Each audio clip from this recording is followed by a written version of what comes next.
we believe we're in a recession. I think our point of view is that this is going to be a severe inventory recession. If you believe we're in a recession and you believe the Fed is going to go on a sort of hike-raising path, why not go to cash? Why stick into the fund? It's an actively managed ETF. You can do whatever you want. And I guess some people wonder, why not have more of a cash reserve?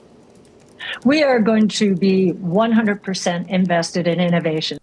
Cathie Wood recently said that she expects a severe recession thanks to inventory buildups caused by years of supply chain issues and rising inflation. The Federal Reserve's reaction to these same issues have caused ARK Invest funds to collapse by 70% or more in the last year or so. Even after their most recent 35% rally, these funds are still down by over 60%. But when asked why she wouldn't consider holding more cash or invest in safer positions, Cathie Wood said that ARK Invest's funds will stay 100% invested in innovation. So in this episode, I'm going to show you Cathie Wood's latest trades, as her funds rallied by about 35% since their bottom in mid-June. Then I'll show you why Cathie Wood's funds are still so focused on growth stocks despite their huge decline, and why she's holding so much Tesla stock even after its most recent rally, despite thinking that we're going to enter into a severe inventory recession. Your time is valuable, so let's get right into it, starting with the latest updates on ARK Invest's trades. Keep in mind that this analysis does not include the 3D printing ETF, ticker symbol PRNT, or the Israel Innovation ETF, ticker symbol IZRL, or the now closed ARK Invest Transparency ETF, ticker symbol CTRU, or CTRU. All three of those funds track specific indexes and are not actively managed funds. So here's a table of ARK Invest's biggest position changes when you combine Cathie Wood's 6 actively managed funds. Each row is one company. The rows are ordered by the size of Cathie Wood's position in that company, and each position is colored by its change in size since mid-June, when Cathie Wood's funds started their now 35% rally. From mid-June until now, ARK Invest's assets under management increased by about 36%. So, positions colored in green grew by more than 36%, and positions colored in blue grew by less than 36% over this time frame. The green rows are the positions that Cathie Wood has been increasing across her portfolios over time. There are 2 ways for her to increase a position. She can either buy more shares, which is this first column, or she can continue to hold shares as they go up in price and not sell them off, which obviously grows the position, but adds in the risk of the stock going back down as interest rates rise or as earnings growth slows, and so on. That change in price is the second column. So, for example, Cathie Wood's share count in Tesla is less than 1% lower than it was on June 14th, but the share price is up about 33%. As a result, Cathie Wood's position in Tesla is about 32% bigger than it was 2 months ago, and is currently the only stock that ARK Invest has over $1 billion in across their combined funds. ARK Invest has been a big Tesla investor for years now, so the shares that she sold could be at a much higher profit than we realize. Cathie Wood made outsized sells in Coinbase, CRISPR Therapeutics, and Signify Health as these stocks continued to rally. She also sold out entirely out of some big names like Disney, Etsy, Matterport, Okta, Peloton, and Snowflake.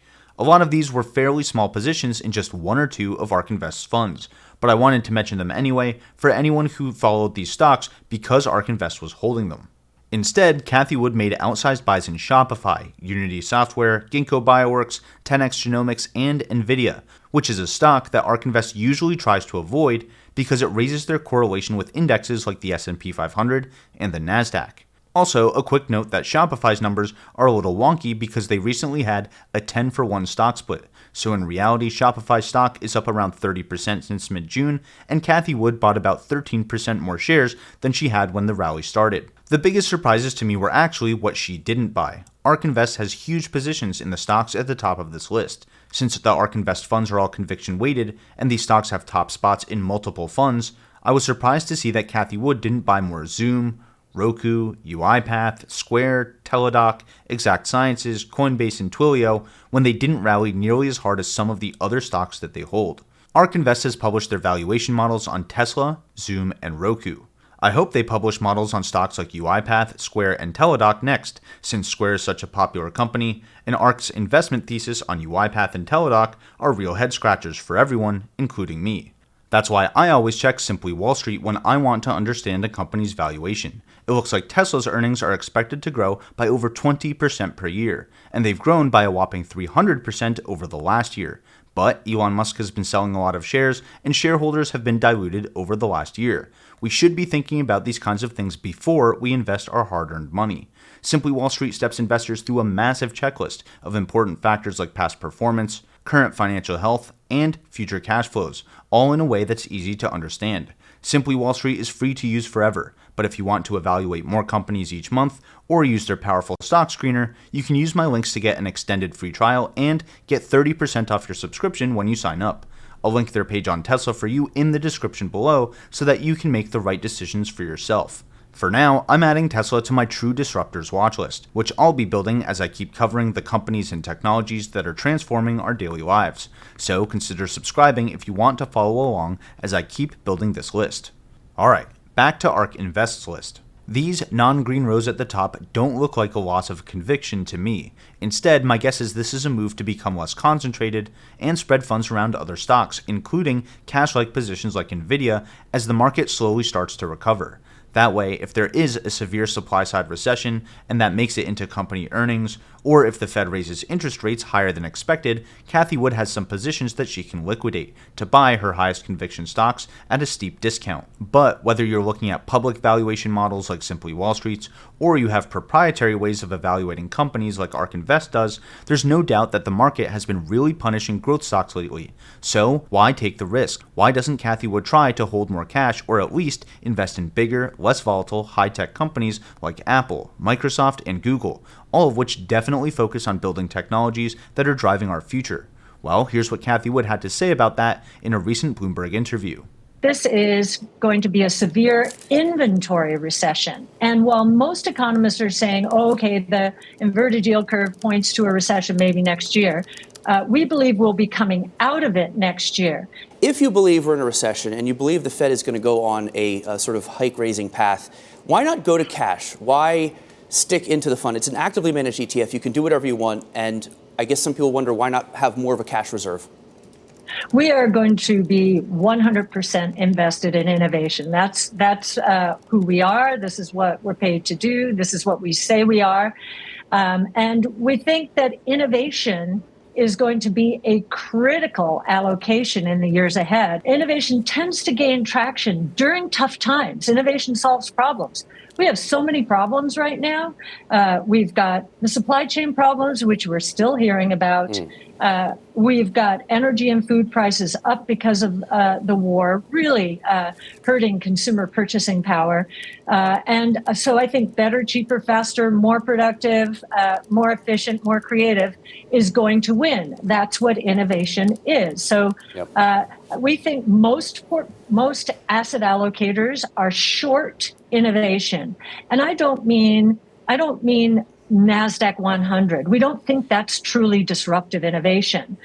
We believe that ARK is more the old style NASDAQ than the NASDAQ is today, because that's all we focus on. The NASDAQ 100 is filled with companies that focus on industrials, retail, telecommunications, biotech, healthcare, transportation, and other key technologies. Also, it specifically doesn't contain any financial companies, which are instead in the NASDAQ Financial 100. So Cathie Wood really believes that ARKK is the new NASDAQ 100, in the sense that it's the fund or index that best tracks technological innovation, while the NASDAQ has slowly become today's status quo. Let me know your thoughts in the comments below. Are ARK Invest's funds the best indexes tracking innovation? Do you think that ARKK is the new NASDAQ? If you take this point of view, then ARKK's performance in 2020 and 2021, looking a lot like the NASDAQ's performance during the dot-com bubble, is really a sign that ARK Invest's strategy is working as intended. ARKK could be the new NASDAQ, and whether it performs well or not isn't the point. The point is exposing investors and institutional portfolios to innovation.